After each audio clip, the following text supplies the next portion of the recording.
Hello,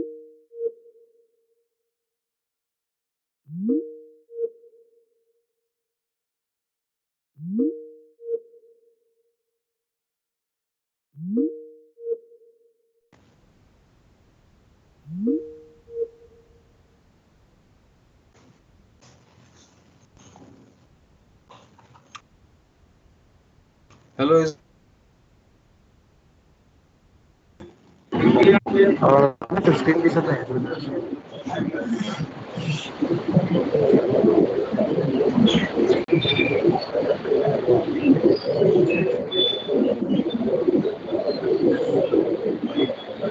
आता दिसतं का?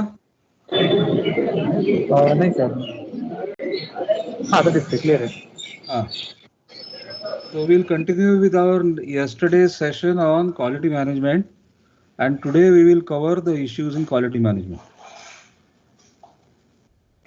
Today we are going to cover the issues in quality improvement tools, and today we'll finish with the balance presentation of yesterday, and in the next week onwards we'll start with a new topic. So as you all know, yesterday we discussed about quality issues and what are the different quality improvement tools. So we saw some quality improvement tools yesterday named as cause and effect diagram or Ishikawa diagram, also known as fishbone diagram. We also saw yesterday that there is a histogram or a bar graph which will show the number of faults occurring in a system. See, operations and quality are two sides of the same coin. So you cannot sidetrack the operations without quality, or you cannot sidetrack the quality without operations. Same, both are the same coin, but only two sides. So please understand that as an operations manager, as an MBA who has learned operations management, you should also know the improvements in quality to be done in your final product. You may be in manufacturing operations, you may be in service operations, or you may be in any kind of operations plus service industry. So yesterday, if you recall, we had seen this. We had seen this as a cause and effect diagram. We made the cause and effect diagram coming down from the first stage to the third stage. So this was the first stage of the cause and effect diagram. If you see, this was the first stage of the cause and effect diagram where we listed down causes A, B, C, and D will cause an effect. Now we further divided the causes A, B, C, and D into man, machine, methods, and materials. So the four main causes which cause the problem is in quality are man, machine, methods, materials. And fifth cause, which is not mentioned over here, is environmental variation or mother nature. Then we further divided the main causes like man, machine, methods, and materials into further reasons like careless work, wrong soldering joint, wrong shape of the solder tip, or the solder tip is burnt, or there is a wrong technique of doing PCB soldering. So further, we also went into sub causes. So we saw the main causes yesterday, then we went into the sub cause level 1, and we also went into sub cause level 2. Now if you see this, this is the detailed cause and effect diagram with sub causes up to level 2. Meaning, if the main cause was material, the sub cause was wrong soldering joint, then what was the sub cause which is causing the wrong soldering joint? Or if the main cause was people or manpower, the reason the sub cause for people manpower was impatience or careless work, then why the careless work is occurring? The careless work is occurring due to impatience. Why impatience is occurring? We have to find out the root cause analysis. So basically, cause and effect diagram or any kind of quality control tools, we are going to discuss the balance quality control tools today and finish our session on quality control tools. But the main tools that we saw till now, that is cause and effect diagram, histogram, bar graph, all basically point us to the root cause analysis. We go to the root cause of why the quality is deteriorating or going down. So next tool of quality control is a scatter diagram. Now, what do we mean by a scatter diagram? A scatter diagram, I will explain. A scatter diagram is basically a relationship diagram between the variable x and y, where the variable x plotted on the x-axis is called as an independent variable or characteristic, and the variable plotted on the y-axis is known as the variable characteristic, which simply means that there are two factors responsible for each other performance. So a scatter diagram is basically useful for establishment of a causal link between two factors. The possible outcomes are between the two factors x and y, there can be a very strong positive correlation, or there could be a negative correlation, or there could be a weak correlation, or there could be no correlation at all between the variables x and y. So as an example, take an example of car sales and spare parts of the car sold. So the sales of a car do not depend on anything. They are completely independent of anything. But the spare parts ordered for the cars depend completely on the number of cars bought by the customers. So suppose in certain year the number of cars are bought less by the customers, the obviously the spare parts to be bought for that car for servicing will be less in sales. So here we can say that there exists a very close correlation between selling of cars and selling of spare parts of the cars. So here the sales of cars is something which is an independent variable called X, which is not dependent on anything, but the spare parts of the cars is a dependent variable Y, which closely depends on the sales of cars.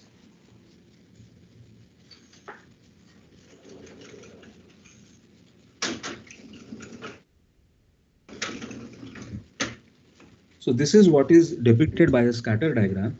In case of quality management, a scatter diagram will basically determine how much amount of variation is causing how much amount of variation on the other factor, which means what is the effect of x on y. That calculation which we will be doing is called scatter diagram, and we'll be making a scatter diagram now. We'll be making a scatter diagram now. Okay. We'll study what is a scatter diagram.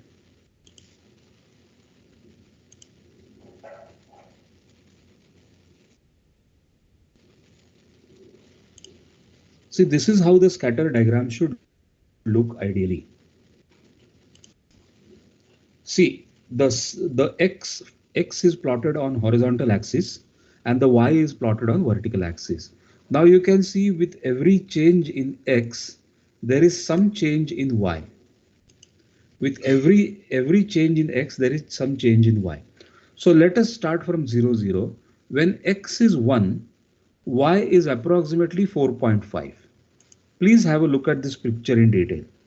When x is 1, y is approximately 4.5 or 4.7. When x is 2, y is 5 exactly. When x is 3, y is a little lesser than 5, let us say 4.9. When x is 4, y is a little between 5 and 10, that is 7 or 8. When x is on number 5, y is on number 7. When x is on number 6, y is on number almost 9. When x is on number 7, y is on number 15. When x is on number 8, y is almost touching 20 to 25 center, that is 22 or 23. So there exists a correlation which is positive between x and y. And how you calculate the correlation coefficient? There is a certain formula by virtue of which you can calculate the correlation coefficient, that is R. It is frequently known as correlation coefficient. R is known as Spearman's correlation coefficient or Rank's correlation coefficient. Now here, as x is increasing, y is also increasing. So there is a positive correlation between x and y, and the correlation has been found out to be 0.87. So understand, the more the correlation coefficient is going near 1, we can say that there exists a positive correlation between independent variable and dependent variable. So in this case, the independent variable is x and the dependent variable is y.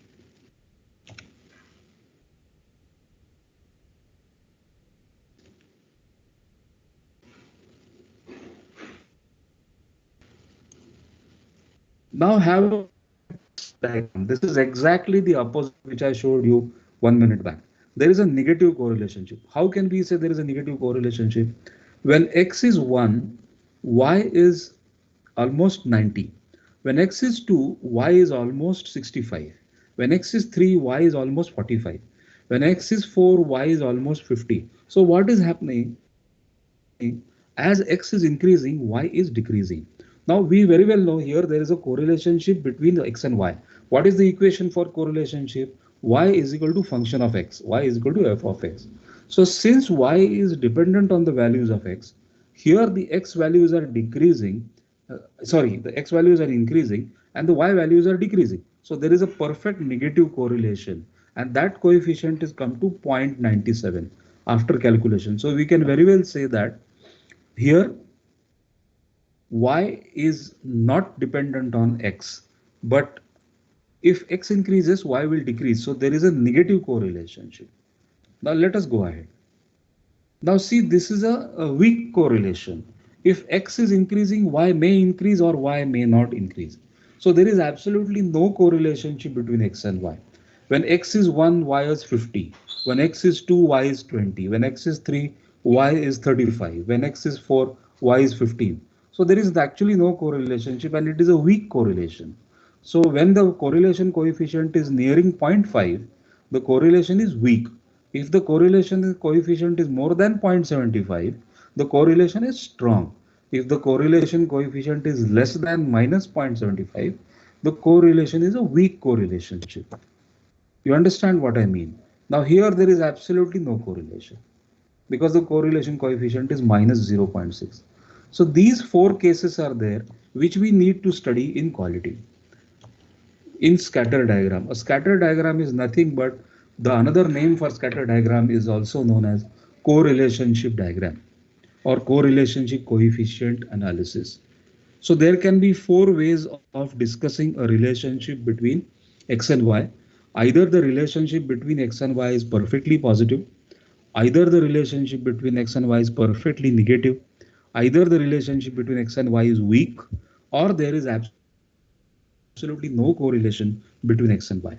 This is used in quality control to compare between two factors which are responsible for quality control. So in manufacturing, an example can be, suppose we are doing some fabrication drilling activity on a sheet metal, and there is a drilling machine with a drilling tool. So there is supposed to be a perfect positive correlation between the drilling machine and the drilling tool, because as the drilling tool is more sharper and more operating on a more revolutions per minute, the drill will be smooth, but there exists a correlation between it. So if the drill machine and the drilling tool goes wrong or does not perform, then it will have a direct effect on the drilling holes. So that is why we discussed about four correlations between x and y. The first correlation we said is perfectly positive. It is 0.87, which means as the factor x increases, y also increases. The second correlation we discussed is uh, perfect negative, which means as x increases, y decreases.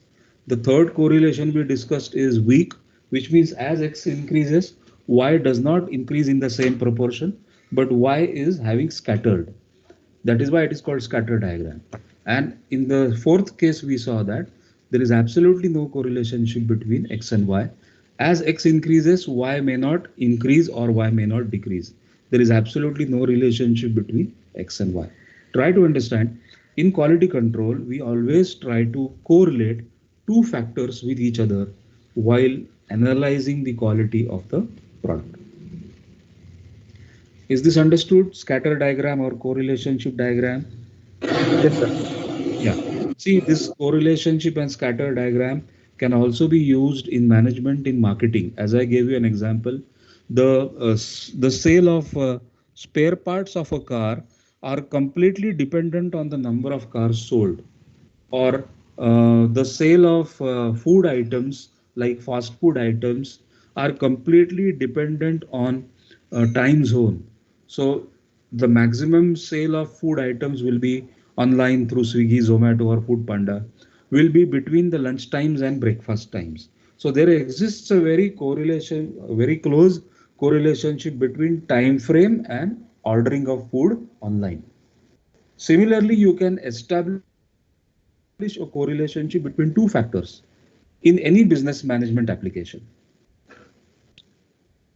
Example, I think I gave you the same example just now. Small drills used to drill PCBs in a technology project. Increase the drill size will reduce the breakages, will reduce the time taken to drill the hole, and increase the likelihood of a bad joint.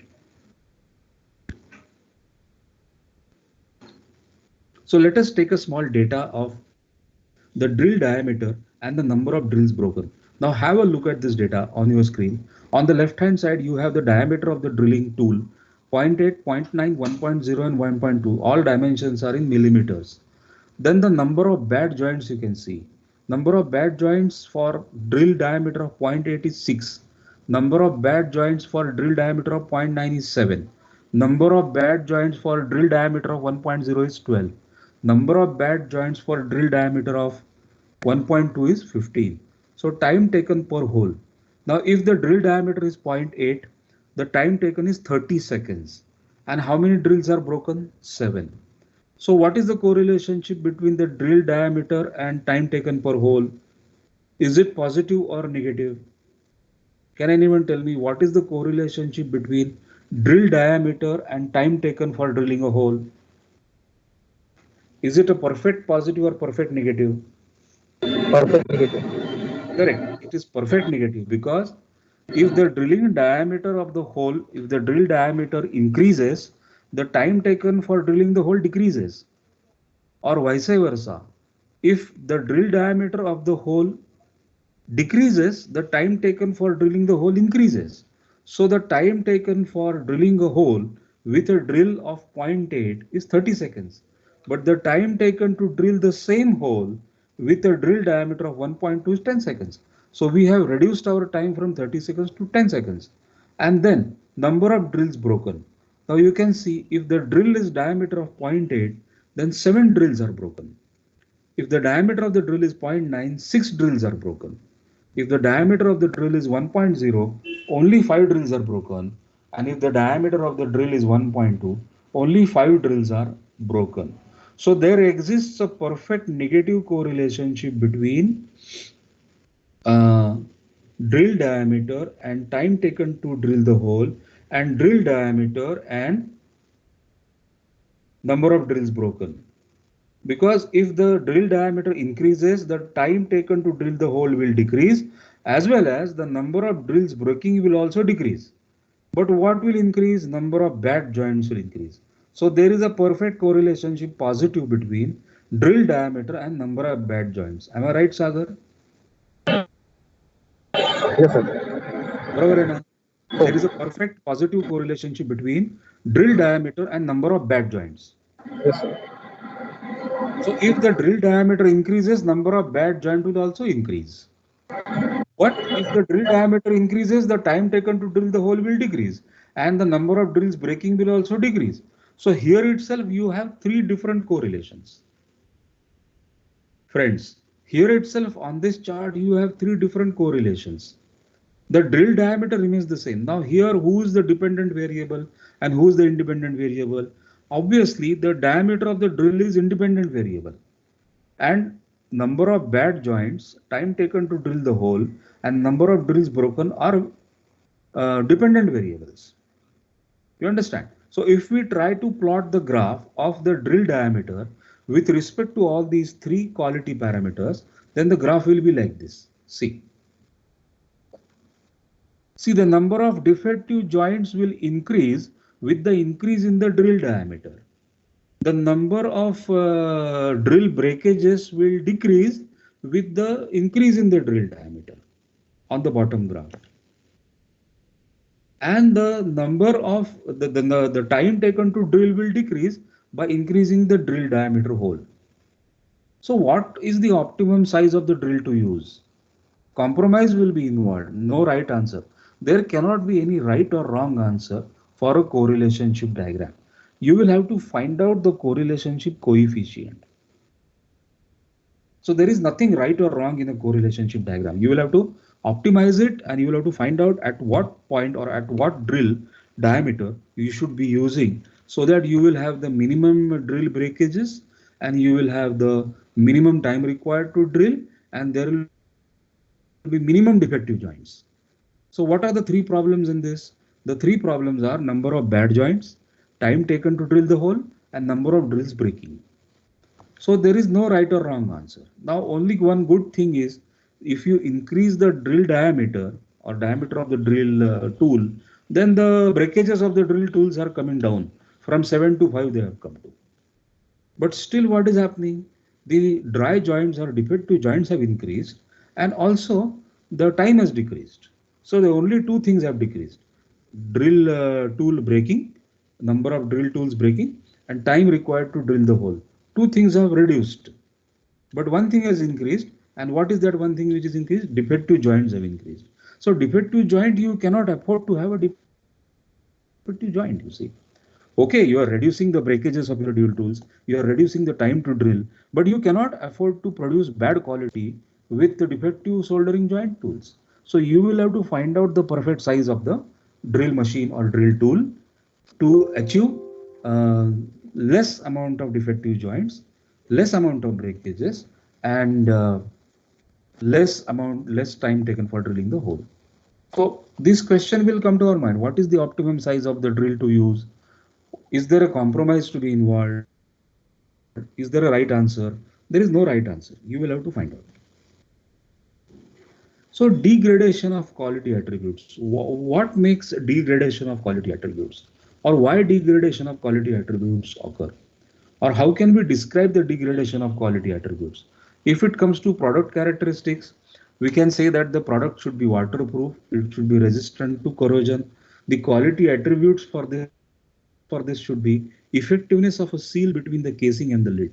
Now here you can see very well a diagram in some SolidWorks or design software which is drawn here saying pond alarm unit. Now this alarm unit is used to alarm in a swimming pond for water levels. So what quality attribute should it have? It should be effective seal between the casing and the lid and the resistance material should be resistant to corrosion. So understand quality is to be measured as well as attributed. Quality has to be described as well as measured.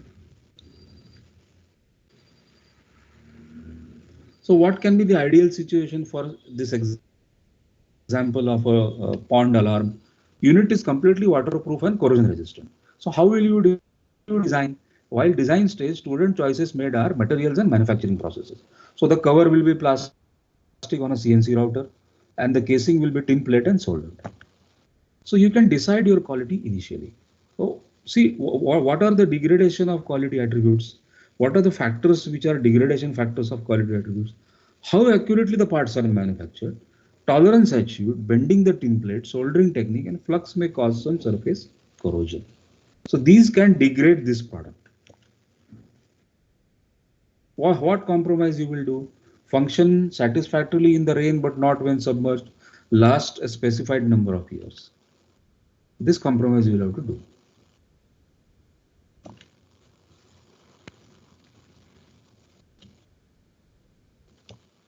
So now let us discuss cost of quality. The most important issue today for discussion is cost of quality. Quality costs money. A simple statement I think I have to make here. Quality costs money. Quality also will cost time. Quality will cost resources and quality will cost people. See all the things that I have mentioned here in this presentation, time, resources and people are money. Do you agree with me? Time is money, resources, people is money, right? So quality is going to cost you money.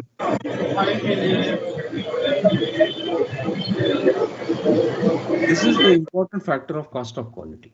Quality is going to cost you money. money in terms of time, money in terms of resources, and money in terms of people. There are two costs of quality. There are always two costs of quality associated: cost of conformance and cost of non-conformance. So what is the